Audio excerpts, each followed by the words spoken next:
저는 성령이 오시면이라고는 제목으로 말씀을 전하고자 합니다. 저는 오늘 이제 요한복음 이 16장을 근거로 해서 고난이라고 하는 그런 측면에서 말씀을 전하고자 합니다. 사실 우리는 지금 금년에 어떻게 보면은 내 안의 교회가 세워진 다음부터 금년은 뭔가 좀 전환점이 되는 어떤 시기이기도 합니다. 그것은 우리가 이제 요한복음 16장만을 보는 기준이 아니라 사도행전 1장 예수님이 부활하셔가지고 40일 동안 제자들에게 가르치셨는데 하나님 나라의 일을 가르치시는 그 시점에서 우리가 이 과거를 지금 되돌아보고 있습니다. 그렇기 때문에 그냥 어떻게 어느 시점에서 보느냐에 따라서 다릅니다. 여러분과 저도 이제 신앙생활을 하는 사람도 아니고 또 오랫동안 신앙생활을 할지라도 내가 사도행전 1장의 그 포지션에서 지금 이 과거를 보고 있고 이 전에 있는 성경을 보고 있으니까 우리는 이미 마음속에서 많은 응답을 받았고 또 많은 시점에 많은 경험을 쌓았기 때문에 그 관점에서 보고 있습니다. 우리가 세상을 보면은 또 여러분과 내가 신앙생활을 하다가 보면 좀 의문점이 있을 겁니다. 왜 성경에서는 엄청나게 많은 사람들이 능력을 행하셨는데 왜 우리에게는 그런 능력이 나타나지 않느냐? 나는 지금 내가 가지고 있는 여러 가지 재능과 기능이 있는데 왜 이게 세계화되지 않고 어쩌면 다른 믿지 않는 사람들이 더 낫게 더 뛰어날 것인가? 더 뛰어나고 어떻게 저들을 따라잡을 것인가? 이런 부분에 대해서 많은 의문점이 생길 수 있습니다. 저도 사실 그게 중고등학교 때부터 또 신학대 다니면서 또 맨날 고민이었습니다. 왜 저 사람들이 나보다 더 뛰어나냐 이거죠. 그리고 왜 신문에나 보여질 때는 왜 예수님 믿는 사람들이 엄청난 능력을 행하는 것들 아니면 더 뛰어난 사람들은 보이지 않느냐. 사실 저도 의문점이기도 하고 저도 또 그 능력을 개발하기 위해서 많은 노력을 했으나 또 그렇지도 않고 그래서 그 답을 찾기 위해서 지금 현재 우리가 지금 금년 한 해에서는 사도행전 1장의 시점에서 이 과거를 보고 있습니다. 그러면 그 시점에서 오늘 요한복음 16장을 보겠습니다. 요한복음 16장 1절부터 16절까지만 우선 시간적인 타이밍 때문에 이렇게 읽었습니다. 여기에서 중요한 거는 그리스도께서 이제 곧 뭐 하루만 지나면 이제 고난을 당하셔야 됩니다. 마치 이제 죽으시고 이제 죽으시기 있는 과정을 가는 거겠죠. 십자가에 달려 죽어야 되고 또 이제 가룟 유다가 이제 배신을 해가지고 이제 가서 끌려가가지고 이제 못 박히고 이런 일련의 일이 벌어집니다. 그런데 우리는 이걸 이미 다 보았던 전지적인 시점에서 우리는 이거 다 보았기 때문에 다 나와 있기 때문에 우리는 다 아는 것이지만 예수님의 제자들 입장에서는 이 상황의 이 이후의 일에 대해서 아무것도 모릅니다. 그런데 이 이후에 있는 것을 알고 있는 분은 예수님은 아시지 않습니까? 그렇기 때문에 조금 있으면 너희가 나를 보지도 못할 것이다. 조금 있으면 또 나를 볼 것이다. 조금 있으면 계속 그 말하고 그 다음에 성령이 오시면 어떻게 될 것이다 말합니다. 그거는 이미 예수님께서는 요한복음 16장뿐만 아니라 19장, 20장, 21장, 사도행전까지 이제 이렇게 쭉 일련의 과정을 다 그분은 하나님의 아들이시니까 경험하시는 측면에서 또 그게 이루어지는 측면에서 요 말씀을 하시는 거고 제자들은 여러분과 나와 똑같은 우리 사람 아니겠습니까? 우리는 현재만 알고 있을 뿐이고 우리의 미래는 이전에 있는 과거를 경험으로 삼아서 그냥 쭉 이어질 것이라고 생각하는 거 아니겠습니까? 제자들은 예수님은 그냥 계속 있을 줄 알겠죠.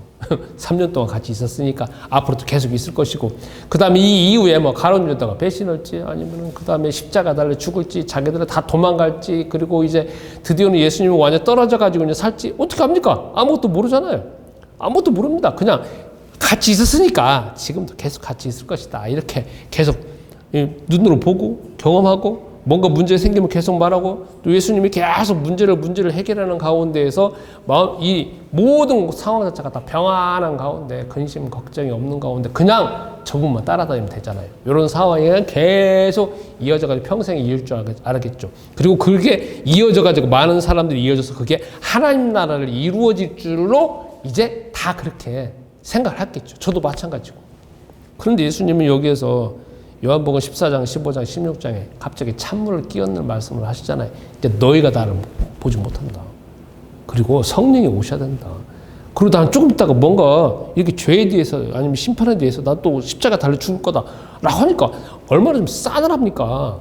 이제 헤어진다라는데 갑자기 변환하고 병환하고 다 모든 거 해결됐는데 그 다음부터는 헤어진다라고 할 때 우리는 여러분과 저도 어떤 생각 들겠습니까? 뭐야 그러면 그 다음부터는 밥 먹고 잠자고 뭐 그 다음에 생활하는 거 모든 인생의 목적에 대해서 이제 자기 스스로 해결해야 됐잖아요.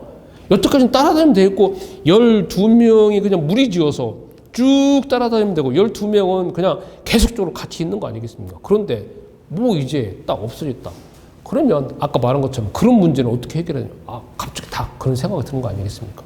모든 인간들은 먹을 거, 잘 거, 입을 거 그게 가장 기본적으로 가지고 있는 그 고민 아니겠습니까? 그러니까 예수님이 말씀하신 너희가 근심한다. 너희가 이제 실족하지 않게 하려 한다. 계속 이제 말씀을 하십니다. 왜요?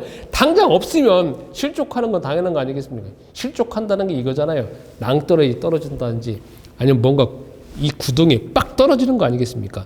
구덩이 있는지도 모르고 그냥 떨어져서 그 다음부터는 어떻게 살아가야 될지 이제 거기에 이제 고민하게 되어지는데 똑같은 상황 아니겠습니까? 예수님이 곧 없어질 것인데. 그러면 이 상황에서 예수님께서는 말씀하시는 게 이 이후에 자기가 십자가 달려 죽고 그 이후에 바톤 터치하는 이 다음에 사역을 행하실 수 있는 예수님과 똑같은 사역을 행하셨던 그 바톤 터치하는 성령이 오셔서 그분이 어떤 일을 하시고 그 다음에 그분이 언제 계시고 그분을 통해서 무슨 일이 해결되어질지 그리고 왜 오셔야 되는지 그분은 어떻게 오는 것인지 이거에 대해서 상세하게 지금 설명을 하고 있습니다. 그러면 우리가 오늘 이 시점에서 살펴볼 것이 있습니다. 여러분 우리가 바깥에서 보세요. 일주일 동안 우리가 살지 않습니까? 생활하지 않습니까? 그런데 보면은 대부분 다 혼자 생활하잖아요. 요즘에는 혼자 생활하는 게 아니라 스마트폰하고 같이 생활하시더라고요. 그죠? 저도 스마트폰 항상 끼고 있고.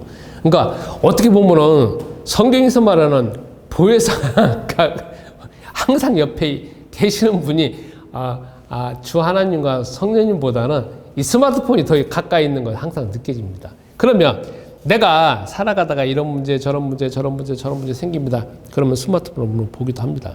그러나 예전에는 스마트폰도 없지만 지금은 스마트폰이 있는 거지만 그렇다고 해서 스마트폰에서는 답을 찾을 수는 있지만 해결할 수 있는 능력은 안 되지 않습니까? 우리가 이 측면에서 한번 살펴보겠습니다. 자, 예수님의 제자들은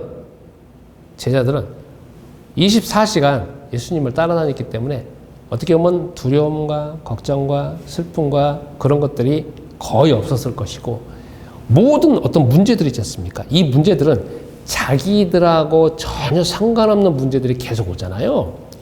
어쩌면 저도 마찬가지지만 하루 생활 가운데 맨날 안정되어지게 좀 익숙하게 그리고 내가 제어될 수 있는 그런 일들만 왔으면 뭐 마음이 편안합니다. 그러나 우리가 마태복음과 누가 요한복음에 보면 예수님의 제자들과 예수님은 항상 세상에 노출되어 있잖아요.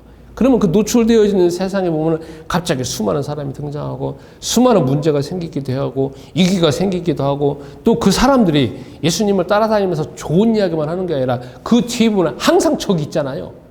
적이. 바리새인들과 사두개인들과 아니면 대제사장이 보는 스파이들 아니면 그 율법 박사들 해가지고 어떤 조문 가지고 예수님의 말 한마디 한마디 가지고 어떻게 하면 적을 트집잡아서 저 사람한테 가지 못하도록 할 것일까 거의 계속 오기 때문에 순간순간마다 계속 뭐냐면 위기 상황입니다. 그런데 이 위기 상황에서 그래도 제자들은 스트레스를 받을 수도 있지만 해결되어지는 이유가 뭐냐면 모든 문제 해결자이신 그 예수님 항상 뒤에 있는 거 아니겠습니까? 문제 생기면 예수님만 쳐다보면 되는 거고 문제 생기면 예수님이 뭐라고 말씀하시는 거 보면 되는 거고 문제 생기면 예수님이 어떻게 능력을 행하시는가 그거만 보면 되잖아요. 왜? 제자들의 포지션은 제자들이 스스로 할 수 있는 게 아니지 않습니까? 우리가 오는 모든 문제도 마찬가지잖아요. 우리 스스로 해결할 수 있다면 스트레스 별로 안 받지만 대부분은 우리가 해결할 수 없는 문제이기 때문에 스트레스 받는 거 아니겠습니까? 그런데 그렇게 해가지고 문제가 해결됐는데 이제 예수님이 떠나간다는 거예요. 떠나간다는 거죠. 그러면 이제 다시 말하지만 예수님은 내가 너희를 고아와 같이 고아라는 거는 부모님이 안 계시는 거잖아요. 그러니까 당장에 조금 있으면 예수님과 떠나가야 되는 입장이라는 겁니다.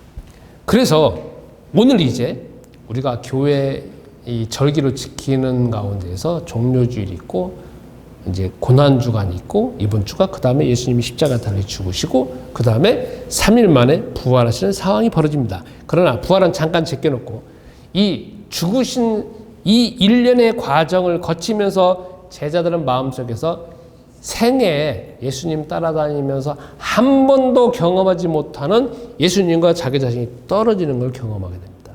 무려 이제 예수님이 죽으시면서 십자가 달려 죽었을 때 다 도망가고 그리고 죽으시고 부활하시기까지 3일 동안 어쩌면은 길게 따져본다면 약 일주일 아니면 짧게 따져본다면 약 4일 동안 완전히 육체와 육체 사이에 같이 있었던 것이 완전히 분리되어져 가지고 혼자 고아와 같이 살아가는 삶을 보게 됩니다. 결국은 예수님이 부활하신 다음에 제자들이 찾아다니잖아요. 쫙 갈릴리에 가고 이제 왜냐면 그 3일 동안에 예수님은 이제 죽으셨으니까 다 떨어졌으니까 3일 동안에 가가지고 갈릴리에서 그냥 낚시하고 뭐 어부로서 그냥 살아가는 사람이 있고 다 뿔뿔 흩어지잖아요. 왜? 중심점이 없어져 버리니까. 그래서 예수님이 다시 부르고 난 다음에 이제 하나님 나라에 대해서 부활하신다고 말씀하시는데 이제 여기에서 우리가 적용해야 될 게 있습니다. 그게 누구냐면 제자들은 예수님을 실제적으로 경험했다가 떨어지면서 그 그리스도와 나와 함께 하시는 것이 정말 중요하다 해서 그 다음에 성령이 정말 필요한 걸 느낀 거지만 우리는 예수님을 본 거 아니잖아요. 그렇기 때문에 우리는 뭐로부터 출발해야 되냐면은 예수님이 육체로부터 출발하는 것이 아니라 우리는 성령부터 출발해야 된다는 겁니다.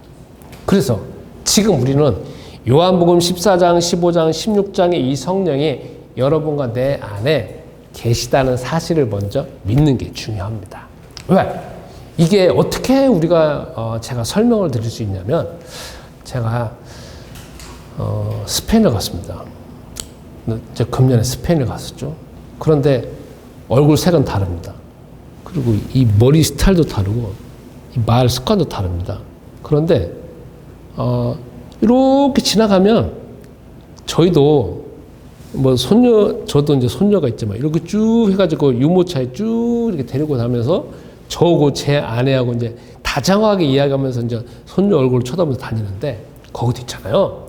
나이 드신 할아버지 할머니가 손녀를 데리고 갔더라고. 그래서 막 웃으면서 뭔가 대화를 해요. 근데 뭐가 느껴지냐? 이 마음속에서 있잖아요. 같은 동질감이 느껴져요. 저분도 어떻게 보면 우리 대한민국에서 가장 끝이잖아요.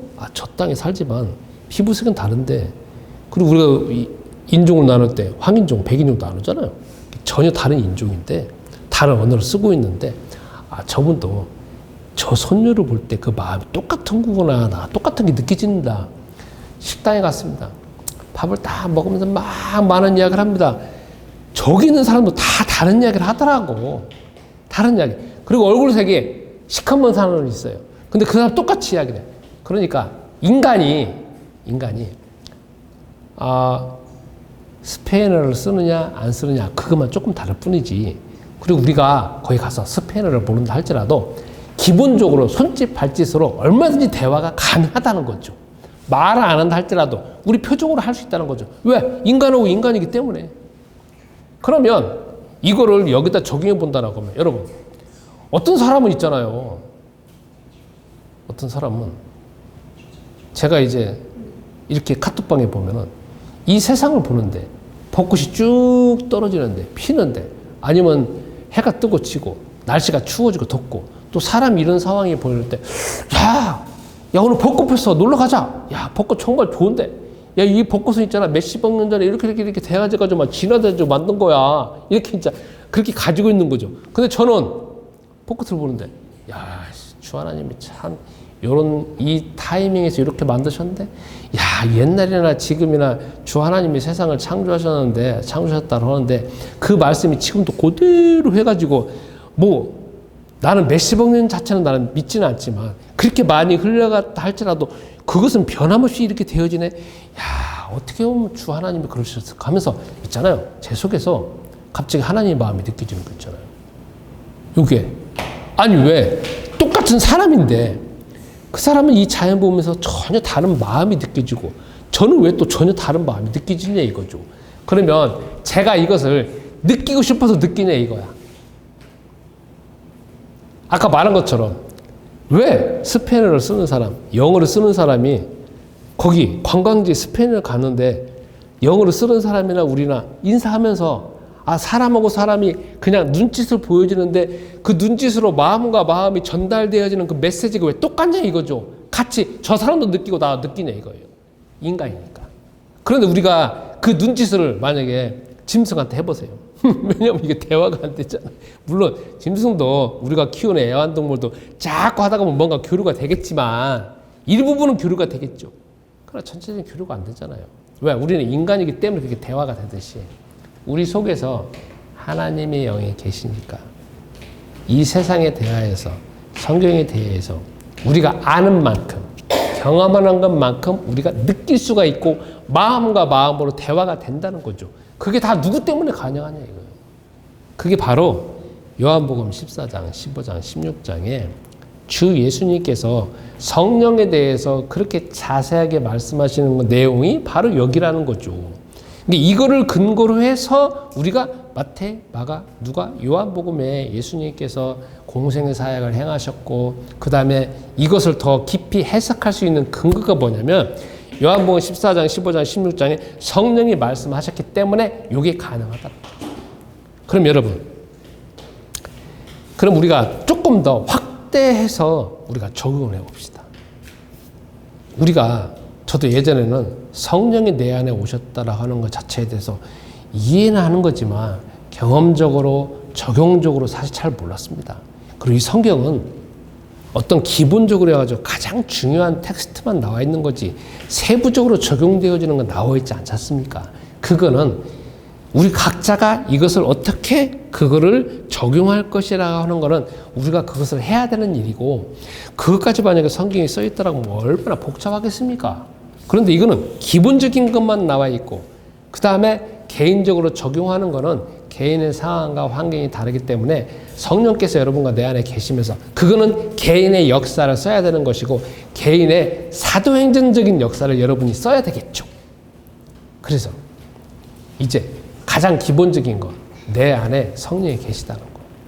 그리고 성령이 계시기 때문에 내가 하나님에 대해서, 예수님에 대해서, 또 그리스도에 대해서, 성령에 대해서 이 세상에 주 하나님이 어떻게 이끄시는가에 대해서 뭔가 느낌으로나 아니면 내가 일부를 내가 알고 있다라는 그 지식이나 믿음이 생겨진다는 거는 내 안에 성령이 그 정도까지 그 일을 하셨기 때문에 가능하다는 거예요. 그럼 우리가 또 확인했겠습니다. 성령이 내 안에 계시다라고 하면 이게 항상 내가 말하는 것처럼 출처를 알아야 됩니다. 세상 사람들은 귀신에 속인 사람 많습니다. 그리고 지금도 우리나라에는 약 30만에서 40만의 눈에 드러나는 귀신이 활동하는 사람 영이 있지 않습니까? 왜? 무속인들. 그 사람들은 그리고 지금도 저기 이제 조그마한 어린아이 때부터 이미 눈에 보이지 않는 영이 장악을 해가지고 그게 성장을 해서 중고등학교 아니면 적당한 때 드디어 완전히 장악을 하잖아요. 그게 벌써 우리나라에 드러나는 것만 30만 명에서 40만이잖아요. 그러면 전 세계로 따지면 얼마나 많겠습니까? 그런데 우리 안에 계시는 그 하나님의 영은 그런 귀신의 영이 아니잖아요. 그러니까 내 안에 성령이 계시다라고 하는 거는 기본적인 전제 조건이 뭐냐? 그리스도가 보내신다는 거. 그리고 그리스도가 보내신다는 거는 여러분과 내가 그리스도를 내 마음속에 영접했다는 것. 누구의 이름으로? 예수의 이름으로. 그렇기 때문에 예수가 그리스도라는 것이고 예수가 저 하나님 나라에 가셨다는 거고 저 하나님 나라의 우편에 앉아 계신다는 것이고 우편에 앉아 계셔서 아버지 하나님과 그리스도 예수님과 성령님이 같은 하나님이시면서 그분을 아버지 하나님한테 요청해서 우리에게 보내셨다는 거. 그러니까 내 안에 성령이 계시다는 것은 기본적인 아까 말한 전제 조건들이 다 맞춰져야만이 내 안에 계시다는 겁니다. 그러니까 우리는 성령이 당연히 계시다. 능력을 행하신다. 뭐 방언을 한다. 아니면 뭐 예언을 한다. 뭐 병든 자를 고친다. 아니면 내가 막 능력을 행한다. 그게 중요한 게 아니라 성령이 내 안에 계심으로 인하여서 예수가 그리스도이면서 지금도 우리에게 함께 하신다는 그 사실 자체가 확인된다는 거죠. 그러면 다시 마지막으로 우리가 적용할 게 있습니다. 여러분, 성령은 내 안에 계십니다. 그러면서 계속 우리에게 하나님의 말씀을 증거하십니다. 말씀을 증거하신다는 것으로 인하여서 바로 예수가 그리스도고 지금도 하나님 우편에 계시다는 사실을 그 더불어서 계속 우리에게 말씀하신다는 겁니다. 그래서 여러분, 우리가 이번 주에 또 계속적으로 하셔야 될 필요가 있습니다. 뭐냐? 내 안에 성령이 계시니까 자꾸 대화할 필요가 있습니다. 기분 나쁜 것도 대화하시고, 기분 좋은 것도 대화하시고, 짜증나는 것도 대화하시고, 그게 다 내가 기도이니까. 그래서 어쩌면 지금도 세상에 살면서 가장 외로운 게 뭐냐면 아무도 없는 게 외로운 거 아니겠습니까? 아무도 없으니까 외롭잖아요. 답답하잖아요. 옆에 없으니까 혼자 뭔가 우울하게 되어지고, 뭔가 자기가 아무도 보지 않고 아무도 결정할 수 없는 거고 자기 혼자만 스스로 결정해야 되니까 고독하게 아니면 외롭게 세상을 살아가지 않습니까? 저희 나이 또래 된 분들 중에서 고독사 하시는 분들이 참 많다고 들어요. 그러니까 그리고 또 저희 교회 성도님 중에서 고시원을 운영하시는 분이 계신데, 제가 저번 주에 들은 이야기지만 혼자 사시다가 바깥에 나가서 저보다 나이가 10살 적은데 갑자기 바깥에 나가서 돌아가셨대요. 그러면 신문에 제가 봤을 때 고독사 하시는 분이 많다라고 하는데, 그러니까 거기에서 사시는 분도 참 많다라는 거죠. 그러면 고독사라는 게 뭐겠습니까? 아무도 돌봐주는 사람이 없기 때문에 고독사하는 거 아니겠습니까? 그런데 우리는 사실 엄밀하게 말하면 다 혼자 살잖아요. 다 혼자 살잖아요. 다 혼자 살잖아요. 그러니까 다 혼자 살지만 혼자 사는 게 아니잖아요. 주 하나님이 그걸 아시고 예수님이 그걸 아시기 때문에, 인간이 가장 고독한 문제를 아시기 때문에 성령을 보내신 거 아니겠습니까? 그래서 이제 뭐든지 대화하실 필요가 있습니다. 다시금 말씀하시지만 실패하는 것도 대화해보세요. 짜증나는 것도 대화해보세요. 예전에 저는 짜증나면 짜증난다 했는데, 저 지금 짜증나요. 저 지금 답답하답니다. 제가 지금 뭔가를 하고 있는데 제대로 되어지지 않습니다라고 또 제가 또 제 자신한테 또 말하는 것이 아니라 기도한다는 거죠. 그 말하는 것 자체가. 그러면 뭔가가 길을 갈 수 있다는 겁니다. 마지막 한 말씀을 드리겠습니다. 제가 이번에 인공지능에 대하여서 뭔가 계속적으로 연구해 주셨던 분이 박사예요. 근데 그분이 책을 썼어요. 그리고 제가 이제 유튜브 영상을 보면서 그분이 쭉 나와 있어요. 그래서 할 수 없이 보게 됐어요. 근데 이분이 뛰어날 정도가 아니라 정말 뛰어나더라고. 그분이 하시는 말씀이 뭐냐면, 이 세상에 공부를 잘하는 사람들은 IQ가 뛰어난 게 아니대요. EQ가 뛰어난 게 아니래요. 이 마음속에서 그걸 하고 싶은 욕망 때문에 그 사람은 거기에다가 시간을 들이고 노력을 들이고 하기 때문에 그렇게 된다는 거지, 지능이 문제가 아니래요. 그러니까 뭐든지 사람들을 보면은 다 관심 분야에 따라서 머리가 돌아가게 돼 있고, 거기다 시간 들이면 당연히 그냥 거기 보면 데이터가 쌓이고 결과가 쌓이면 그 사람 그 부분은 그냥 전문가가 된다는 거예요. 그러니까 공부를 잘한다 못한다라는 문제가 아니라 그 사람이 속에서 그거에 대해서 관심이 있느냐 없느냐 문제라는 거예요. 근데 또 이분이 하시는 말씀이 중요한 말이 있었어요. 뭐가 있느냐? 이분은 어떤 거 하나를 쭉 해가지고 파다가 보니까 다른 분야도 적용을 하고 다른 분야도 적용을 해서 하고 7개의 전혀 다른 분야를 자기는 정말 최고의 정점을 찍었다고 말을 해요. 그 7개 분야가 있잖아요. 다 어려운 분야예요. 물리학, 전체 물리학, 뭐 수학, 물론 비슷하죠. 근데 다 어려운 거예요. 근데 이분이 하시는 말씀이 있어요. 자기가 그걸 연구하기 위해서 책을 이제 이렇게 두꺼운 걸 책을 사온대요. 딱 본대요. 그러면 그다음부터 뭐 하느냐? 이렇게 두꺼운 책이잖아요. 이렇게 딱 보면 벌써 마음속에 두려움이 생긴대요. 질린대요. 와, 이걸 어떻게 보았고 내가 전문가 될까 생각을 한대요. 근데요, 자기가 그다음부터 하는 게 뭐냐면 이걸 쳐다보고 책을 넘기질 않는데 그 쳐다보고 마음속에서 내가 이거를 왜 해야 되는지, 이걸 하면 얼마나 좋은 것인지, 그리고 이것을 함으로써 내가 얼마나 또 지식이 또 더 나아지는지 있잖아요. 그거를 이 90%를 자기 마음속에 채운대요. 안 쳐다보고 요것만 그냥 갖다 놓고, 그리고 마음속에서 막 이제 그래서 막 이 욕망이 막 생겨지고 그 다음에 뭐 해야 되겠다라는 마음 생길 때 그때 잠깐 본대요. 그럼 있잖아요. 이게 이미 마음속에서 다 해야 될 이유가 있기 때문에 금방 보여진대요. 그리고 이 보는데 집중력이 다르대요. 막 그냥 텔레비전 보면서 책을 보는 거 하고 이것만 봐야 되겠다라고 하는 거하고 다르잖아요. 그런 것처럼 이것만 봐야 되겠다 하니까 있잖아. 한 10페이지, 20페이지 본다 하더라도 그 자체가 자기는 집중하기 때문에 이 속에서 더 기억이 된대요. 그리고 어느 정도 딱 보고 난 다음에는 그 다음에 딱 닫는데요.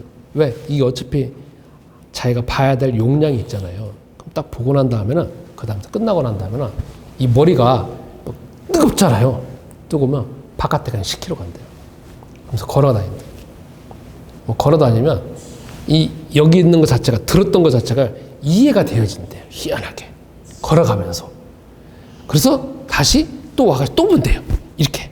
그리고 또 이제 하다가 보면 질리면 자기 마음 또 다시 제껴놓고, 아 내가 이걸 왜 해야 되는지, 이걸 하면서 어떻게 기분이 좋은 것인지, 그리고 이 학문을 또 터득함으로 인하여서 어떤 이득이 있는지, 그걸 또 자기 자신이 계속 또 대화를 한대요. 그리고 책 본대요. 그러니까 책 보는 시간은 별로 안 된다는 거야. 대부분의 시간은 자기가 자기를 다스리고 자기가 자기를 설득시키고 자기가 자기 자신을 더 용기를 주고 힘을 주는데 대부분의 시간이 간다는 거야. 제가 있잖아요. 그분이 하는 걸 보면서 정말 이해가 안 가더라고. 제일 처음에는. 근데 업적이 나오잖아. 7개 분야에, 전혀 어려운 분야에, 그것도 뭐 데이터가 쌓여지는 그 분야에만 하는데, 그럼 사실은 말씀 또 마지막에 우리가 중고등학교 때에는 할 수 없이 대학교 때는 공부를 했잖아요. 근데 대학교 졸업하고 난 다음에 성인 돼서 죽을 때까지는 공부를 안 하잖아요. 왜? 누가 자기를 채찍질 하거나 아니면 지도하거나 하는 선생님이 없으니까 대학교 졸업하고 난 다음부터는 죽을 때까지 평생 개인이 공부를 안 한다는 거죠. 어른들은 공부를 안 한다는 거죠. 근데 자기는 공부를 한다는 거지. 이 어려운 분야에. 그래서 그리고 이분이 딱 보니까 책을 보니까 있잖아요. 다 정리를 해놨어. 이렇게 해가지고 있잖아요. 노트를 가지고 다녀. 그래가지고 뭔가 딱 해가지고 전체적으로 있잖아요. 전체적으로 그림을 그려놨어. 책 한 권을 한 장짜리로 요약해가지고 그림을 그리는 거 있잖아요. 다 정리를 해가지고. 빼곡하게 정리를 했는데 마치 마인드맵까지 정리를 해가지고 또 한눈에 다 보여지는 거 있지 않습니까? 이 두 권 한 권을 한 장으로 정리를 해갖고 다 머릿속에 다 있는 거 있잖아요. 계속 보면서 정리하고 머릿속에 보면서 정리하고 또 정리하고 정리하고 이런 거. 제가 마음속에서 후회감이 생겼어요. 왜?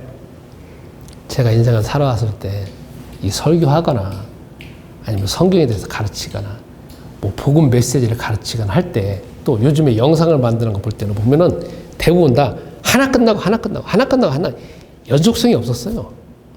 근데 제가 3년 전에 아니 2년 전에 제 유튜브를 해가지고 만든 영상이 있어요. 한 400개 정도 될 거예요. 그거는 하나 쭉 파고 쭉 해가지고 끝까지 가봤거든요.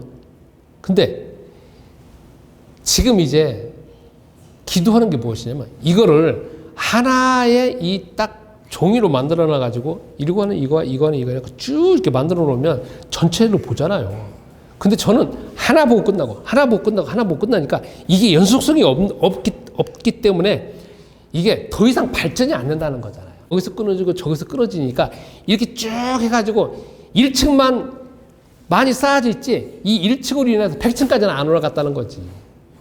그래서 이거를 계속적으로 연결하는 것이 정말 필요하다 해가지고 저도 이제 노트를 사갖고 또 이전에 있는 설교 또 누구 설교 해가지고 계속적으로 연속으로 보면서 쭉 이렇게 가는 과정을 이제 보고 있는 것으로 그렇습니다. 그러니까 왜 제가 이 말씀을 이제 마지막으로 드리면서 결론을 삼는 게 우리는 우리 안에 계시는 성령으로 인해서 다 각자 데이터가 있고 각자 주 하나님께서 증거를 주시고 매일매일 응답을 주셨지만 요거를 우리 일생으로 따져본다라고 하면 가만히 이렇게 조감도 같이 잘 만들어 놓는다라고 하면 내가 어떻게 응답받았고 어떤 길로 가고 있는지 잘 보인다는 거죠. 그래서 여러분, 내 안에 계신 성령이 지금도 여러분과 나에게 지혜와 재능과 모든 걸 주셨기 때문에 이번 한 주간도 집중하시고 데이터를 잘 정리하시고 하나하나 조각되어져 있는 것들을 잘 맞추셔서 이걸 한다라고 하면 우리가 또 아무리 우리에게 재능이 없다 할지라도 이미 주 하나님은 다 재능을 주셨고 응답을 주셨으니까 그걸 통하여서 전문하고 세계화할 수 있다는 겁니다. 한 주간도 내 안에 계신 성령을 인하여서 집중하시고 기도하시고 전문 분야에 더 도전하시는 가운데 한 주간 동안 응답받으시기 바랍니다. 우리 말씀 붙잡고 잠깐 1분 동안 기도하겠습니다. 주님, 이 시간 예물 드립니다. 이 예물이 주의 복음이 온전히 쓰여지게 하옵소서.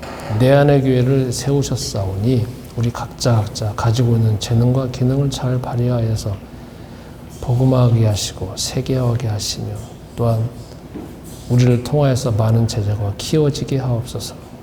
이 일들을 위하여서 우리 생각과 지혜를 열어주셔서 집중력을 주시고 우리가 가지고 있는 분야가 무엇인지 더 깊이 깨닫게 하시며 노력할 수 있도록 주께서 도우시옵소서.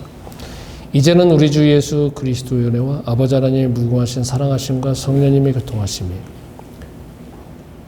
이 시간 내 안에 교회 성도인들과 온라인으로 예배를 드리는 모든 분들과 특별히 문제를 가지고 있는 모든 분들에게 이제부터 영원토록 함께 있을지어다. 아멘.